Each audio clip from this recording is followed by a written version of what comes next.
동양 철학 에세이 맹자 육아의 파수꾼.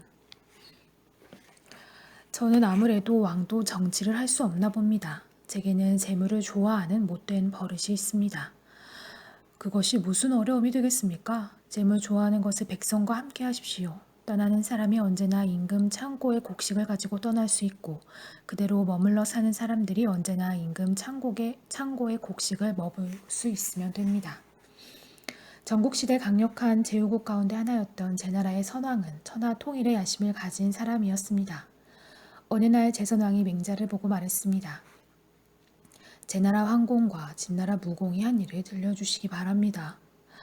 공자나 그 제자들이 두 사람에 대해 말한 적이 없기 때문에 저도 잘 알지 못합니다. 괜찮으시다면 제가 잘 아는 참다운 임금의 길에 대해 말씀드리지요. 제나라 황공과 진나라 문공은 춘추시대 초기에 강력한 패권을 쥐었던 제후들입니다. 사실 논어에는 두 제왕에 대한 공자의 평가가 나옵니다. 그러므로 공자 문화에 그들에 대한 이야기가 없다는 맹자의 말은 거짓말입니다. 다만 힘에 의한 통치를 반대하는 맹자로서는 하고 싶지 않은 이야기였을 뿐입니다. 제선왕이 다시 물었습니다. 도대체 어떤 덕을 가져야 온 세상을 다스리는 왕이 될 수 있겠습니까? 참으로 백성을 아끼고 보살피는 왕이라면 아무도 그가 온 세상의 왕이 되는 걸 막을 수 없습니다. 나같이 모자라는 사람도 백성을 아끼고 보살필 수 있겠습니까? 하실 수 있습니다. 무엇을 보고 그렇게 말씀하십니까? 제가 전에 어떤 신하에게 들으니 왕께서 이런 적이 있으셨다지요. 맹자는 제선왕에게 자기가 호을이라는 신하로부터 들은 이야기를 해줍니다. 왕이 하루는 당 위에 앉아 있는데 그 아래로 어떤 신하가 소를 한 마리 끌고 지나갔다. 물끄러미 보고 있던 제선왕이 신하에게 물었다. 소를 어디로 끌고 가는가? 이에 흔종에 쓰려고 합니다. 놓아주도록 해라. 벌벌 떨면서 죄도 없이 죽으러 끌려가는 모습을 차마 못 보겠구나. 그러면 흔종을 그만둘까요? 어떻게 그만둘 수 있겠느냐? 양으로 바꾸도록 해라. 맹자가 이런 일이 있었는지를 묻자 왕이 대답합니다. 그런 일이 있었습니다. 바로 이런 마음이면 참다운 임금 노릇을 하실 수 있습니다. 큰 소를 작은 양으로 바꾸게 하였기 때문에 백성들은 임금이 참 인색하다고들 말하지만 저는 왕께서 정말 그 소가 불쌍해서 그러신 줄 잘 알고 있습니다. 그렇게 말하는 백성들이 있다는 것을 저도 압니다. 제 나라가 작기는 하지만 아무려면 소 한 마리를 아끼겠습니까? 저는 정말 소가 불쌍해서 양으로 바꾸라고 한 것입니다. 선생이 제 마음을 알아주시니 고맙습니다. 하지만 백성들이 임금을 인색하다고 하는 것도 어쩌면 당연하지요. 큰 소를 작은 양으로 바꾸셨으니까요. 그런데 소는 불쌍히 여기시면서 어찌 양은 불쌍하지 않으셨습니까? 그것 참 저도 그 마음이 어떻게 된 건지 모르겠군요. 그러고 보니 소가 아까워서 양으로 바꾸라고 한 것은 아니었지만 백성들이 인색하다고 하는 것도 틀린 말은 아니군요. 그렇게 낙심한 일은 아닙니다. 임금께서 소는 보셨지만 양은 보지 못했기 때문에 그러셨을 뿐입니다. 아, 선생의 말씀을 듣고 나니 마음이 놓입니다. 그런데 그런 마음이 참답게 왕 노릇하는 데 알맞는다는 것은 무슨 말입니까? 어떤 사람이 임금께 자기는 3천근 정도 무게도 넉넉히 들 수 있지만 깃털 하나는 들지 못하며 아주 작은 것까지도 볼 수 있지만 수레에 가득 실은 장작 한 짐은 보지 못한다고 말하면 믿으시겠습니까? 믿을 수 없지요. 왕의 마음 씀씀이가 소에게까지 미쳤으면서도 백성들에게 나타나지 않는 것은 무슨 까닭입니까? 이것은 백성들에게 참답게 은혜를 베풀지 않았기 때문입니다. 그러므로 왕께서는 훌륭한 정치를 안 하시는 것이지 못 하시는 것이 아닙니다. 맹자의 말솜씨는 대단했습니다. 누구든 맹자에게 걸리면 빠져나올 수가 없을 정도였습니다. 앞의 대화에서도 제선왕은 점점 맹자의 의도에 빨려들어가 마침내 올바른 임금의 길을 실천하지 않을 수 없게 되어버렸습니다. 게다가 맹자는 의기가 굳센 사람이었습니다. 그는 아무 임금에게든 자신이 하고 싶은 말을 강하게 주장하고 나섰습니다. 맹자의 뛰어난 말솜씨에 대해 공도자라는 제자가 물었습니다.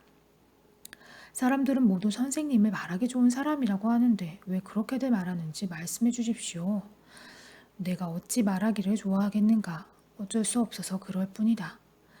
우임금은 황하를 다스려서 온 세상을 편하게 했고 주공은 오랑캐를 막아내고 사나운 짐승을 쫓아내서 백성을 편하게 했으며 공자는 춘추를 지어 못된 신하와 불효자들을 두려움에 떨게 했다.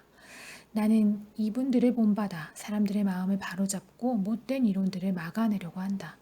말솜씨가 뛰어난 것이 어찌 말하기를 좋아해서겠는가? 어쩔 수 없어서 그런 것이다. 공자의 뒤를 이어 맹자는 기원전 372년에 나서 298년에 죽었습니다. 공자가 죽은 뒤 100년쯤 지나서 태어난 셈입니다. 앞의 대화에서 보았듯이 맹자 스스로도 공자를 이었다고 자부했으며 후세 사람들 또한 맹자를 공자의 버금가는 성인이라고 불렀습니다.